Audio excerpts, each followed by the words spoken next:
Your mission might be inspiring, but if your board is disengaged, your programs are vague, and your budget doesn't make sense, and you're not tracking outcomes, then from the outside looking in, your nonprofit isn't grant ready. And they don't have time to guess whether you're going to figure it out. Welcome to the 10-Minute Nonprofit Coach. This is where passion meets clarity and paperwork turns to power. Because your mission doesn't get funded just because it exists. It gets funded because it's built to last. I'm Willie Finklin, the Grant Goat, here to cut through the fluff and give you the real strategies to start, grow, and fund your vision. Your level up starts now. Let me go ahead and say it, and I know it's going to ruffle a few feathers. There's a lie that's been floating around in the nonprofit space for years, and it's time we talk about it. The lie that once you get your 501c3, the money will start rolling in. You probably heard it or believed it yourself. It kind of sounds like this. As soon as I get my nonprofit status, I'll be able to apply for grants.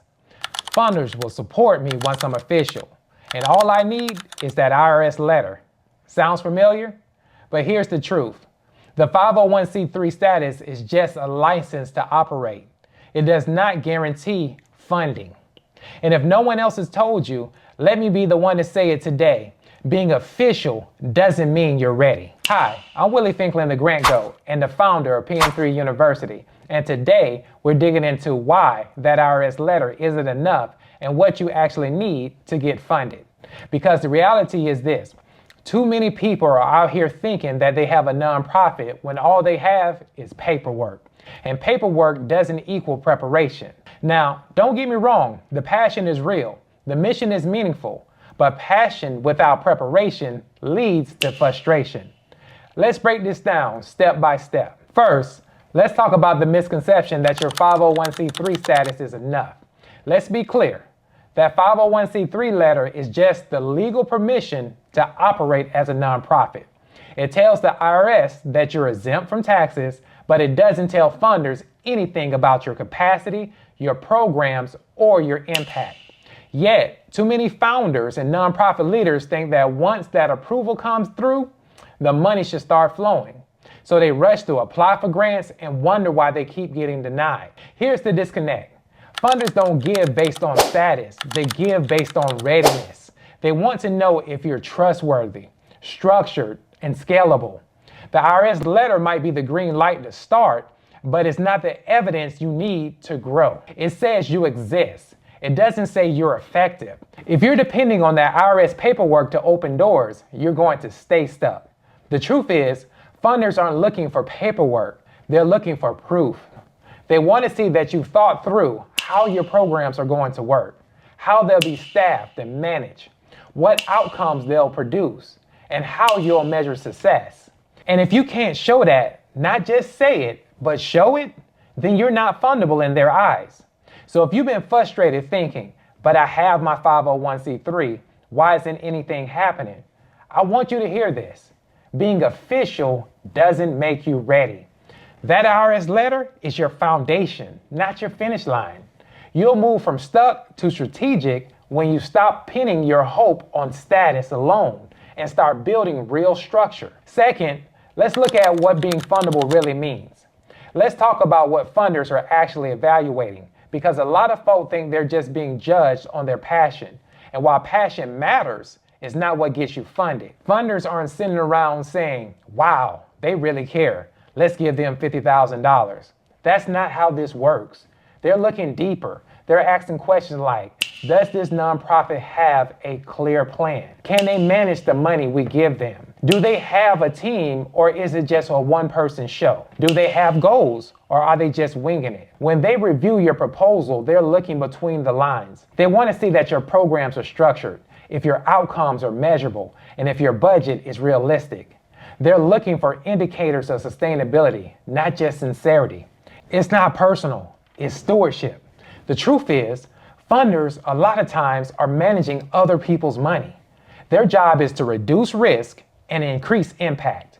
If your organization doesn't demonstrate the ability to deliver results, it doesn't matter how worthy your cause is. Now third, and this is a big one, if you're getting denied, it's probably not your mission, it's your infrastructure.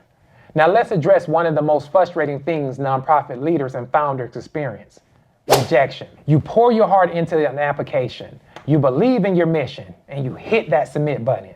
And then the denial email comes again and again, and you start to question everything. Is my mission good enough? Do they not care about the community I serve? Maybe I'm just not meant to be funded. But let me say this as clearly as I can. It's not your mission, it's your infrastructure. They're rejecting you because they can't see how your organization is built to deliver. That part right there, that's the real issue. Your mission might be inspiring, but if your board is disengaged, your programs are vague, and your budget doesn't make sense, and you're not tracking outcomes, then from the outside looking in, your nonprofit isn't grant ready. And they don't have time to guess whether you're going to figure it out. This is where a lot of good intentions get derailed by a lack of preparation. It's not enough to want it. You have to build it. And I know that sounds tough, but it should actually feel empowering because it means you have the power to change it. It's not about rewriting your whole entire mission. It's about reinforcing your foundation. Start documenting your programs. Start clarifying your numbers. Start getting your back office in order. You move from discouraged to equip when you stop guessing and start building the infrastructure that earns a funder's yes. That's why I created the nonprofit lunch system, because getting funded takes more than paperwork. It takes planning. And this program is designed to help you build what funders actually fund. Now here's what I want you to do. Go to PM3University.com and learn more about the nonprofit lunch system. If you've been feeling stuck, if you've been saying, I don't know what I don't know, this system was built for you. Because no one builds a house without a blueprint. And your nonprofit deserves more than guesswork. You've got the heart. Now let's build the structure. All right, that's a wrap for today's episode. If something clicked for you in this message, don't keep it to yourself, because there's another nonprofit leader out there second guessing themselves, feeling overwhelmed and wondering if it's even worth it. Hit that like button, subscribe to the channel, and share this with someone who's doing the good work but needs that extra push to believe their vision is worth funding. Sometimes the right message at the right time and in the right moment is all it takes to shift someone's mindset or reignite their mission. This is the 10-Minute Nonprofit Coach, and I'm Willie Finklin, the Grant GOAT. Let's get you clear, let's get you confident, and most importantly, let's get you funded. See you in the next episode.